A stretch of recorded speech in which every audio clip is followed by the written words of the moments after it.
ఒక్కో రౌండ్ ఫలితం బయటికి వస్తుందని చెప్పేసి అంతా భావిస్తున్నారు. ఒకవైపు రెండు పార్టీలకు సంబంధించినటువంటి పార్టీల అభ్యర్థులంతా కూడా ప్రధాన మూడు పార్టీల అభ్యర్థులతో పాటు మిగతా పోటీ చేసినటువంటి 58 మంది అభ్యర్థులంతా కూడా కౌంటింగ్ సెంటర్లో చేరుకున్నారు. వారి ఏజెంట్లంతా కూడా చేరుకున్నారు. ఈసారి ఏజెంట్ల విషయంలో కూడా రెండు పార్టీలు కూడా ఇటు ప్రధానంగా కాంగ్రెస్ బీఆర్ఎస్ కొంత కౌంటింగ్ విషయంలో నువ్వా నేనా అన్నట్టు ఉంటున్న పరిస్థితుల్లో చాలా మంది సీనియర్లను కూడా ఈసారి ఒకవైపు కౌంటింగ్ బరిలో ఏజెంట్లుగా నిలిపారు. చాలా మంది బీఆర్ఎస్ పార్టీ నుంచి దాదాపుగా 150 మందికి పైగా సీనియర్లంతా కూడా ఈ కౌంటింగ్ ప్రక్రియలో పాల్గొంటున్నారు. మాజీ ఎమ్మెల్యేలు బొల్లమల్లయ్య యాదవ్తో పాటు ఒకవైపు ఇటు చాలా మంది మాజీ ఎమ్మెల్యేలు మాజీ కార్పొరేషన్ చైర్మన్లతో పాటు చాలా మంది సీనియర్లంతా కూడా ఈ కౌంటింగ్ ప్రక్రియలో పాల్గొంటున్నారు. మనకు తొలుత షేక్పేట ఫలితం వస్తుంది. షేక్పేట ఫస్ట్ రౌండ్లో షేక్పేటలో బూత్ నెంబర్ 1 నుంచి 42 వరకు ఫస్ట్ రౌండ్లో ఫలితం ఉంటుంది. దీనికి సంబంధించి రెండో రౌండ్లో షేక్పేట అదేవిధంగా మిక్స్డ్గా సంబంధించినటువంటి ఫలితం 43 నుంచి 85 పోలింగ్ బూత్ వరకు కూడా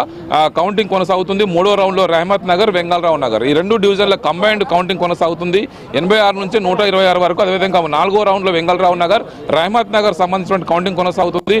129 నుంచి 171 బూత్ నెంబర్ వరకు. అదేవిధంగా ఐదో రౌండ్లో రహమత్ నగర్ వెంగళరావు నగర్ సంబంధించిన కౌంటింగ్ కొనసాగుతుంది. ఐదో రౌండ్లో వెంగళరావు నగర్ యూసఫ్ కూడా అదేవిధంగా 215 నుంచి 257 బూత్ వరకు కూడా. ఏడో రౌండ్లో యూసఫ్ కూడా సోమాజీ కూడా బూత్ డివిజన్లకు సంబంధించినటువంటి కౌంటింగ్ ప్రక్రియ కొనసాగుతుంది. ఇందులో 258 నుంచి 300 వరకు కూడా ఎర్రగడ్డ బోరాబండ ఈ మిక్స్డ్గా 3 రౌండ్ల కౌంటింగ్ ఉంటుంది. దాదాపుగా ఇలా 301 నుంచి 343 బూత్ వరకు. అదేవిధంగా 9వ రౌండ్లో బోరాబండ నుంచి ఎర్రగడ్డ 344 నుంచి 386 పోలింగ్ బూత్ వరకు కూడా కౌంటింగ్ ఉంటుంది. చివరిగా ఎర్రగడ్డకు సంబంధించినటువంటి డివిజన్లో 387 నుంచి 407 వరకు పోలింగ్ బూత్లకు సంబంధించినటువంటి కౌంటింగ్ ప్రక్రియ ఉంటుంది. మొత్తానికైతే ఈసారి కౌంటింగ్ అంతా కూడా అత్యంత చెప్పుకోవచ్చు. ఎవరి అంచనాల్లో వారు మేము గెలుస్తామన్న ధీమాతో ఉన్నారు. కౌంటింగ్ సెంటర్స్కి ఇప్పటికే బీజేపీ అభ్యర్థి లంకల దీపక్ రెడ్డి, బీఆర్ఎస్ అభ్యర్థి మాగంటి సునీత గోపినాథ్, కాంగ్రెస్ అభ్యర్థి సేపటికి ఇక్కడికే చేరుకున్నారు. ఒకవైపు కౌంటింగ్ సెంటర్ వద్ద భారీ పోలీస్ బందోబస్తును ఏర్పాటు చేశారు. గతంతో పోలిస్తే ఈసారి బై ఎలక్షన్స్ కాబట్టి ఎవరి అంచనాల వారు ఉన్నారు కాబట్టి యూసఫ్గూడలో ఉన్నటువంటి కోట్ల విజయభాస్కర్ రెడ్డి ఇండోర్ స్టేడియానికి ఇరువైపులా దాదాపుగా 100 మీటర్ల వరకు కూడా 144 సెక్షన్ విధించారు. ఈరోజు యూసఫ్గూడ మొత్తం ఈ ఏరియాతో పాటు మొత్తం జూబ్లీస్ కాన్స్టిట్యున్సీ పరిధిలో కూడా ఎక్కడ కూడా ఒకవైపు బహిరంగ ర్యాలీలు కావచ్చు, బాణసంచ కాల్చడం కావచ్చు, జులుసులు చేయడం ఇలాంటి వాటికి కూడా హైదరాబాద్ సిపి సజ్జనార్ అనుమతించలేదు. ఖచ్చితంగా కఠిన ఆంక్షలు కొనసాగుతాయని చెప్పేసి కూడా ఇప్పటికే స్పష్టం చేశారు.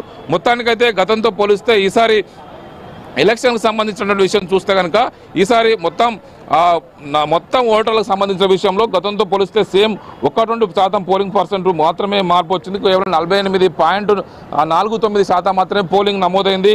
ఇందులో హైయెస్ట్గా ఒకవైపు మనం చూసుకుంటే కనుక 55% పోలింగ్ నమోదైంది. మొత్తం టోటల్ 53,211 ఓట్లకు గాను 29,760 ఓట్లు ఒకవైపు నమోదయ్యాయి. ఇందుకు సంబంధించి పోలింగ్ పర్సెంటేజ్ చూసుకుంటే కనుక 1,94,631 ఓట్లు పోలయ్యాయి. మనం చూస్తున్నాం దాదాపుగా పోలింగ్ కౌంటింగ్ మొదలైనటువంటి 8 గంటల నుంచి 11 గంటల లోపు వరకే దాదాపుగా 12 గంటల లోపే పూర్తి స్థాయి ఫలితం వచ్చే అవకాశం కనబడుతుంది.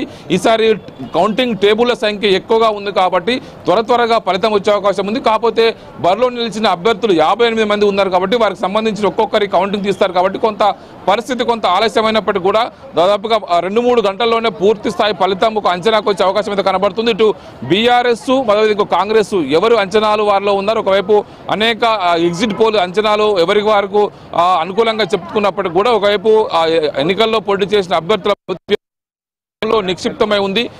ఒకవైపు 8 గంటలకు తొలుత పోస్టల్ బ్యాలెట్ కౌంటింగ్ అయిన తర్వాత ఒకవైపు ఈవీఎంల కౌంటింగ్ షేక్పేట డివిజన్ నుంచి అయితే ప్రారంభించబోతున్నారు. ఆశ స్వామి మనం చూసుకోవచ్చు ఇప్పటికే ఎటువంటి హంగు ఆర్భాటాలు లేకుండా ఒకవేళ గెలిచినప్పటికీ కూడా ఎటువంటి ఉత్సవాలు కానీ ఇవ్వని చేసుకోవడానికి అవకాశం లేదని చెప్పారు. కానీ గాంధీ భవన్ దగ్గర ఇప్పటికే క్రేకర్స్ తీసుకొచ్చారు. ఒకవేళ విజయోత్సవాలకి ఏర్పాట్లు చేస్తున్నట్టుగా తెలుస్తోంది. ఏంటి మరి దానికి సంబంధించి కట్టడి చేసే అవకాశం ఉందా? మనం ఎలక్షన్స్ టైంలో కూడా చూసాం, పోలింగ్ టైంలో కూడా అధికార పార్టీ కాబట్టి పోలీసులు కొమ్ము కాసరి ఇవన్నీ వినిపిస్తున్నాయి. సో దీనికి సంబంధించి ఏమన్నా యాక్షన్స్ తీసుకోబోతున్నారా?